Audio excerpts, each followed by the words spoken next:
ഈശോ മിശിഹായ്ക്ക് സ്തുതിയായിരിക്കട്ടെ. ആണ്ടുവട്ടം 16-ാം ഞായർ ഇന്ന് നമ്മൾ ധ്യാനിക്കുന്നത് മത്തായിയുടെ വിശുദ്ധ സുവിശേഷം 13-ാം അധ്യായം 24 മുതൽ 43 വരെയുള്ള വാക്യങ്ങളാണ്. 3 ഉപമകളെക്കുറിച്ചാണ് യേശുനാഥൻ ഇന്ന് നമ്മളോട് സംസാരിക്കുന്നത്. 1 കളകളുടെയും വിളകളുടെയും ഉപമയെക്കുറിച്ച്, 2 വയലിൽ വിതയ്ക്കപ്പെട്ട കടുകുമണിയുടെ ഉപമയെക്കുറിച്ച്, 3 പുളിപ്പിൻ്റെ ഉപമയെക്കുറിച്ചാണ്. അതായത് ഒരു മാവിൽ പുളിക്കാനായി ചേർത്ത പുളിമാവിനെ കുറിച്ചാണ്. അപ്പോൾ ഈ 3 സുവിശേഷ ഭാഗങ്ങൾ നമ്മളോട് സംസാരിക്കുന്നത് ഇത് സ്വർഗരാജ്യം ഇപ്രകാരമാണ് എന്ന് പറഞ്ഞുകൊണ്ടാണ്. മത്തായിയുടെ സുവിശേഷത്തിലെ സ്വർഗരാജ്യം എന്ന് പറയുന്നത് ദൈവരാജ്യത്തിന് ബദലായി ഉപയോഗിക്കുന്നൊരു പദമാണ്. കാരണം മത്തായി ഒരു യഹൂദ പാരമ്പര്യം പേർന്ന വ്യക്തിയായതുകൊണ്ട് തന്നെ ഈ ദൈവം അഥവാ യാഹ്വേ എന്നവർ ഉച്ചരിക്കാറില്ല. അപ്പോൾ അതിന് പകരമായി മത്തായി ഉപയോഗിക്കുന്ന ഒരു പദമാണ് ഈ സ്വർഗരാജ്യം. അപ്പം ഈ അർത്ഥം സ്വർഗരാജ്യം ദൈവരാജ്യം എന്ന 2 അർത്ഥങ്ങളും ഒരേ രീതിയിലാണ് ഇവിടെ ഉപയോഗിക്കപ്പെടുന്നത്. അപ്പം അങ്ങനെയെങ്കിൽ എന്താണ് ഈ ദൈവരാജ്യം അല്ലെങ്കിൽ സ്വർഗരാജ്യത്തിൻ്റെ അർത്ഥം? ഈ സ്വർഗരാജ്യം ഒരിക്കലും നമ്മുടെ മരണാനന്തര ജീവിതത്തിൽ കാത്തിരിക്കുന്ന സ്വർഗരാജ്യത്തെക്കുറിച്ചല്ല ഇത്. യേശുനാഥൻ ഈ ഭൂമിയിലേക്ക് വന്നപ്പോൾ ഇവിടെ സ്ഥാപിതമായ ഒരു ദൈവരാജ്യ സങ്കല്പമുണ്ട്. യേശുനാഥൻ വന്നത് ഈ ഭൂമിയിൽ ദൈവരാജ്യം സ്ഥാപിച്ചു. അവിടുന്ന് തന്നെ ദൈവരാജ്യമാണ്. ആ യേശുനാഥൻ ഇവിടെ വന്നപ്പോൾ സ്ഥാപിതമായ ദൈവരാജ്യത്തിൻ്റെ പ്രത്യേകതയെക്കുറിച്ചാണ് സുവിശേഷം നമ്മളോട് പറയുന്നത്. അപ്പോൾ അതിൽ ആദ്യത്തെ സുവിശേഷം ഈ ഉപമയിൽ നമ്മൾ കാണുന്നത് നല്ല വിളകൾ വയലിൽ വിതയ്ക്കുകയാണ് യജമാനൻ. അപ്പോൾ ഈ ഉപമയുടെ അർത്ഥം യേശുനാഥൻ അവസാനം പറയുന്നുണ്ട്. ഈ നല്ല വിള എന്ന് പറയുന്നത് നല്ല മനുഷ്യരാണ്, നീതിമാന്മാരുടെ മക്കളാണ്.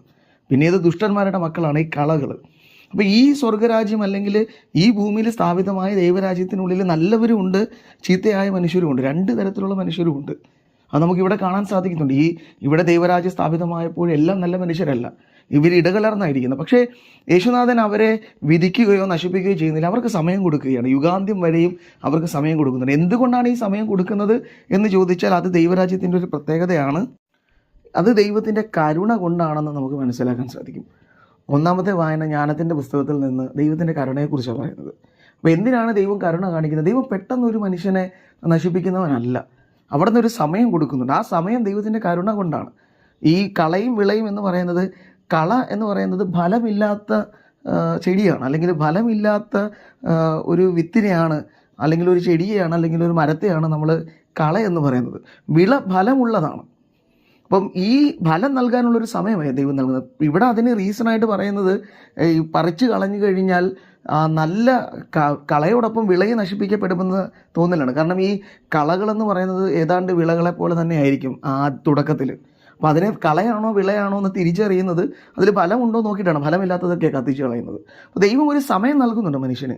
അപ്പോൾ ഈ സമയം അവൻ്റെ ഫലം പുറപ്പെടുവിക്കാനുള്ള സമയമാണ്. പക്ഷേ പലപ്പോഴും നമ്മുടെ ജീവിതത്തിൽ സംഭവിക്കുന്നത് നമ്മൾ നേരത്തെ വിധിക്കുന്ന മനുഷ്യരാണ്. ഒരു മനുഷ്യനെ കാണുമ്പോൾ അവൻ്റെ ബാഹ്യമായ കാര്യങ്ങൾ കണ്ട് നമ്മൾ അവനെ വിധിക്കുകയും അവൻ്റെ ജീവിതത്തെ നശിപ്പിക്കാനും നൽകും. ദൈവത്തിൻ്റെ ഈ കരുണ നമ്മളോട് ആവശ്യപ്പെടുന്നത് നമ്മൾ കുറച്ചും കൂടിയൊക്കെ സമയം കൊടുക്കുന്ന മനുഷ്യരാണ്. ഇത് നമ്മുടെ കുടുംബത്തിലൊക്കെ ഒത്തിരി അധികം ആപ്റ്റാണ്. കാരണം ഈ ദൈവരാജ്യ സങ്കല്പം എന്ന് പറയുന്നത് ഒരു മനുഷ്യൻ്റെ ആധ്യാത്മിക ജീവിതത്തെ മാത്രം കുറിക്കുന്നതല്ല, അവൻ്റെ സമഗ്രമായ ജീവിതത്തെ കുറിക്കുന്നതാണ്. അത് അവൻ്റെ സാമൂഹികവും ആധ്യാത്മികവും അവൻ്റെ ഭൗതികവുമായ എല്ലാ കാര്യങ്ങളിലും അത് ഒരുമിച്ച് വരുന്ന ഒരു സങ്കല്പമാണ്. അപ്പോൾ അവൻ്റെ ആധ്യാത്മിക ജീവിതത്തിന് മാത്രമല്ല, ദൈവം അവൻ്റെ ആത്മാവിന് സമയം കൊടുക്കുന്നുണ്ട്. അവൻ്റെ ജീവിതത്തിൽ ദൈവം നൽകിയ അനുഗ്രഹങ്ങളും കഴിവുകളും ഒക്കെ ദൈവം സമയം കൊടുക്കുകയാണ് അതിന് ഫലം നൽകാൻ. പക്ഷെ നമ്മളെപ്പോഴും നമുക്ക് ഈ ഇൻസ്റ്റൻ്റായിട്ടാണ് ഫലം വേണ്ടത്. അപ്പോൾ മക്കളെപ്പോലും പഠിക്കുന്നില്ല എന്ന കാരണം കൊണ്ട് ഒത്തിരി അധികം വഴക്ക് പറയുന്ന മാതാപിതാക്കൾ, അല്ലെങ്കിൽ തൊഴിലില്ലാതെ കഷ്ടപ്പെടുന്ന തൊഴിൽ അന്വേഷിച്ചിട്ടും കിട്ടാതെ പോകുന്ന ഈ ചെറുപ്പക്കാരായ ആളുകളെ കളിയാക്കുന്ന മനുഷ്യർ, ഇവരൊക്കെ ദുഷ്ടൻ്റെ മനസ്സാണ്. പക്ഷെ ദൈവത്തിൻ്റെ മനസ്സ് കരുണയോടെ കാത്തിരിക്കാൻ തയ്യാറാണ്. ദൈവം പറയാണ് അവർ നിൽക്കട്ടെ, ഫലം വരുന്നത് വരെ നോക്കട്ടെ. ഈ മനസ്സ് നമുക്കുണ്ടാവണം, ദൈവത്തിൻ്റെ ആ നല്ല മനസ്സ് നമുക്കുണ്ടാവണം. ഇന്നത്തെ സുവിശേഷം നമ്മളോട് ഈ ദൈവരാജ്യത്തിൻ്റെ ഒരു പ്രത്യേകതയാണ് ഈ ദൈവത്തിൻ്റെ മനസ്സ് ഉണ്ടാവുക എന്ന് പറയുന്നത്. സമയം കൊടുക്കുക. എൻ്റെ കുടുംബത്തിലുള്ളവർക്കും സമൂഹത്തിലുള്ളവർക്കും ഞാൻ ജീവിക്കുന്ന ഇടങ്ങളിലേക്കുള്ള മനുഷ്യർക്ക് സമയം കൊടുക്കുക. അവർക്ക് ഫലം പുറപ്പെടുവിക്കാനുള്ള സമയം കൊടുക്കുക. നേരത്തെ ഞാൻ ചിന്തിക്കുന്ന രീതിയിൽ ഫലം വരുന്നില്ല എന്ന് പറഞ്ഞ് അത് ഇല്ലാതാക്കി കളയുന്ന, പറിച്ചു കളയുന്ന, കത്തിച്ചു കളയുന്ന മനുഷ്യരാകാതിരിക്കാതെ ദൈവത്തിൻ്റെ മനസ്സുള്ള മനുഷ്യരാകാൻ നമുക്ക് തയ്യാറാകുക. വീണ്ടും ഈ കടുകുമണിയുടെ ഉപമ പറയുന്നത് തീരെ ചെറുതാണ്. പക്ഷെ അതിൻ്റെ ഉള്ളിൽ കിടക്കുന്ന ആ വലിയ കൃപകളെ ദൈവം മാത്രമേ തിരിച്ചറിയുന്നുള്ളൂ. ദൈവരാജ്യം അങ്ങനെയാണ്. ഈ കടുകുമണി വളർന്ന്, അത് കടുകുമണി എന്ന് പറയുന്നത് നമ്മുടെ നാട്ടിലുള്ള കടുകുമണിയല്ല. ഇത് ഈ യഹൂദരുടെ ആ കാലത്ത്, യേശുനാഥൻ ജീവിച്ചിരുന്ന കാലത്തുണ്ടായിരുന്ന കടുകുമണി എന്ന് പറയുന്ന ഒരു വിത്ത്, അത് മറ്റൊരു ഇനം വിത്താണ്. അത് ഏതാണ്ട് വൃക്ഷത്തോളം വളർന്ന് വലുതാകുന്നൊരു മരമാണ്. നമ്മുടെ കടുകുമണി അങ്ങനെ വൃക്ഷമായി മാറുന്ന ഒരു കടുകുമണിയല്ല. ഇപ്പോൾ യേശുനാഥൻ പറയുന്ന കടുകുമണി വൃക്ഷമായി മാറി പക്ഷികളൊക്കെ ചേക്കേറുന്ന തരത്തിലുള്ള ഒരു വിത്താണ്. അപ്പം അത് ഏത് വിത്തുമായിക്കൊള്ളട്ടെ, വിത്ത് വളരെ ചെറുതാണ്, പക്ഷെ പിന്നീട് അത് വളർന്ന് വലിയ മരമായി മാറുന്നത് പോലെ ഈ ദൈവരാജ്യം സമയം കൊടുക്കുമ്പോഴാണ് ഇത് വളർന്ന് വലുതാകുന്നത്. ആ സമയത്തിലാണ് അതിൽ നിന്നുള്ള ഫലം പിന്നീട് മറ്റുള്ള മനുഷ്യർക്ക് തണലായി മാറുകയാണ്. ഇത് ദൈവരാജ്യത്തിലെ ഓരോ മനുഷ്യൻ്റെയും പ്രത്യേകതയായി മാറണം. ക്രിസ്തു ഒരു തണൽമരമായതുപോലെ ഞാനും ഒരു തണൽമരമായി മറ്റുള്ള മനുഷ്യരെ ചെയ്യണം. അപ്പോൾ എനിക്ക് സമയം കിട്ടിയത് കൊണ്ടാണ് വളരാൻ പറ്റിയത്. ആ വളർച്ചയാണ് എന്നെ ദൈവരാജ്യത്തിൻ്റെ അനുഗ്രഹങ്ങൾ കൊടുക്കുന്ന ഒരു വൻ വൃക്ഷമായി മാറാൻ എന്നെ സഹായിച്ചത്. അപ്പോൾ ഈ പൊട്ടൻഷ്യാലിറ്റി എല്ലാ മനുഷ്യൻ്റെ ഉള്ളിലും ഉണ്ടെന്ന് ദൈവം കണ്ടെത്തുകയാണ്. എന്നിട്ട് അവന് സമയം കൊടുക്കണം. ഈ സമയമില്ലാത്തതാണ് നമ്മുടെ പ്രശ്നം. നമ്മളൊന്നിനും സമയം കൊടുക്കുന്നില്ല. നമ്മൾ ഈ സമയമില്ലാതെ ഓട്ടത്തിൻ്റെ പാച്ചിലാണ്. സ്നേഹിക്കാനും നമുക്ക് സമയമില്ല, നമുക്ക് മനുഷ്യരെ തിരിച്ചറിയാൻ സമയമില്ല. നമുക്കെല്ലാം ഇൻസ്റ്റൻ്റായിട്ട് വേണം, ഉടനെ വേണം. എൻ്റെ ഭാര്യ സ്നേഹിക്കുന്നില്ല, അപ്പോഴേ ഡിവോഴ്സിലേക്ക് കടന്നു പോവുകയാണ് ഇന്നത്തെ സമൂഹത്തിലേക്ക്. അല്ലെങ്കിൽ കാമുകന്മാർ തമ്മിൽ പെട്ടെന്നൊരു ദിവസം സ്നേഹം ഇല്ല എന്ന് പറഞ്ഞ് കാമുകിയെ വെട്ടിക്കൊല്ലുകയാണ്. നമ്മൾ ഈ ഇടയ്ക്ക് കണ്ടതാണ്, കർണാടകയിൽ ഒരു സ്നേഹിതയെ വെട്ടിക്കൊല്ലുകയാണ്. അതായത് കാത്തിരിക്കാൻ തയ്യാറല്ല. ദൈവം കാത്തിരിക്കാൻ തയ്യാറാണ്. നീ ഫലം പുറപ്പെടുവിക്കുന്ന കളയല്ല, നീ വിളയാണെന്ന് നിനക്ക് തിരിച്ചറിവോടെ തിരിച്ചു വരാനുള്ള ആ കാത്തിരിക്കാൻ ദൈവം തയ്യാറാണ്. പലപ്പോഴും മനുഷ്യൻ ആ തയ്യാറെടുപ്പ് ഇല്ലാതെ പോകുന്നതാണ് ഈ ലോകത്തെ ദൈവരാജ്യത്തിന് പകരം ആ ശത്രുവിൻ്റെ രാജ്യമാക്കി മാറ്റുന്നത്. യേശുനാഥൻ നമ്മളോട് ആവശ്യപ്പെടുന്നതാണ് കാത്തിരിക്കാനുള്ള മനസ്സ് ഉണ്ടാകുമ്പോഴാണ്. ആ കാത്തിരിപ്പ് വെറുതെ ആക്കി കളയരുത്. നമ്മൾ ദൈവത്തിൻ്റെ കാത്തിരിപ്പിന് അനുസരിച്ച് ഫലം പുറപ്പെടുവിക്കാൻ നമ്മൾ തയ്യാറാണ്. മൂന്നാമത്തെ ഉപമ ആ ദൈവരാജ്യത്തിൻ്റെ മറ്റൊരു പ്രത്യേകതയാണ്. പുളിമാവ് പോലെ അടുത്തിരിക്കുന്നവനെ പുളിപ്പിക്കണം. എൻ്റെ ഉള്ളിലുള്ള നന്മ തൊട്ടടുത്തുള്ള എൻ്റെ ആ മാവിനെ പുളിപ്പിക്കുന്നത് പോലെ ഈ തൊട്ടടുത്തുള്ള മനുഷ്യനെയും പുളിപ്പിക്കണം. ചിലപ്പോൾ അവന് കഴിവ് കുറവായിരിക്കും. എൻ്റെ ദൈവരാജ്യത്തിൽ എൻ്റെ പ്രത്യേകതയാണ് ഞാൻ അവനെ പുളിപ്പിച്ച് അവനിലെ കഴിവ് കണ്ടെത്തി അവനെ സഹായിക്കാൻ പറ്റുന്ന മനുഷ്യനായി എനിക്ക് മാറണം. അപ്പോഴാണ് ദൈവരാജ്യം സന്തോഷം. അപ്പോൾ കാത്തിരിക്കുക, ആ കാത്തിരിപ്പിൽ മറ്റു മനുഷ്യർക്ക് തണലാവുന്നതാവുക, എൻ്റെ ഉള്ളിലെ നന്മകൾ ഞാൻ അവനെ പകർന്നു കൊടുത്ത് അവനെ കൂടി പുളിപ്പിക്കുന്ന മനുഷ്യനായി മാറുക. അത് ആധ്യാത്മിക ജീവിതത്തിലും ഭൗതിക ജീവിതത്തിലും നന്മ നിറഞ്ഞ മനുഷ്യരായി മാറാനുള്ളൊരു വിളി കൂടെയാണ്. അപ്പോൾ ഈ പുളിപ്പിക്കുന്ന വിളി നമുക്കത് ഫ്രാൻസിസ് സേവ്യറിൻ്റെ ജീവിതത്തിൽ കാണാൻ പറ്റും. ഫ്രാൻസിസ് സേവ്യറിനെ പുളിപ്പിച്ചത് ഇഗ്നേഷ്യസ് ലയോളയുടെ ജീവിതമാണ്. അദ്ദേഹം അങ്ങനെ പുളിപ്പിച്ചതുകൊണ്ട് ആധ്യാത്മിക ജീവിതത്തിൽ അദ്ദേഹത്തിന് കടന്നു വരാൻ സാധിച്ചത്. അപ്പോൾ ഇത് ആ ഒരു ജീവിത രീതിയിൽ മാത്രമല്ല, ചുറ്റുമുള്ള മനുഷ്യർക്ക് ഇതുപോലെ സമയം ആവശ്യമുണ്ട്, നമ്മുടെ കഴിവുകൾ ആവശ്യമുണ്ട്, നമ്മളുടെ പുളിപ്പ് ആവശ്യമുള്ള മനുഷ്യരുണ്ട്, നമ്മുടെ തണലുകൾ ആവശ്യമുള്ള മനുഷ്യരുണ്ട്. നമ്മൾ അവർക്ക് സമയം കൊടുക്കേണ്ടതായിട്ടുണ്ട്. ഇത് കൊടുക്കാൻ നമ്മൾ തയ്യാറാകുമ്പോഴാണ് ഈ ലോകം ക്രിസ്തു ആഗ്രഹിച്ച ദൈവരാജ്യമായി മാറുന്നത്. അത് യുഗാന്ത്യം വരുമ്പോൾ ഈ വിളകളുടെ കൂട്ടത്തിൽ നമ്മൾ എണ്ണപ്പെടുന്നത് അപ്പോഴാണ് ഫലമുള്ള മനുഷ്യരാണ്. വളരെ മനോഹരമായ ഒരു ജീവിത കഥയുണ്ട്.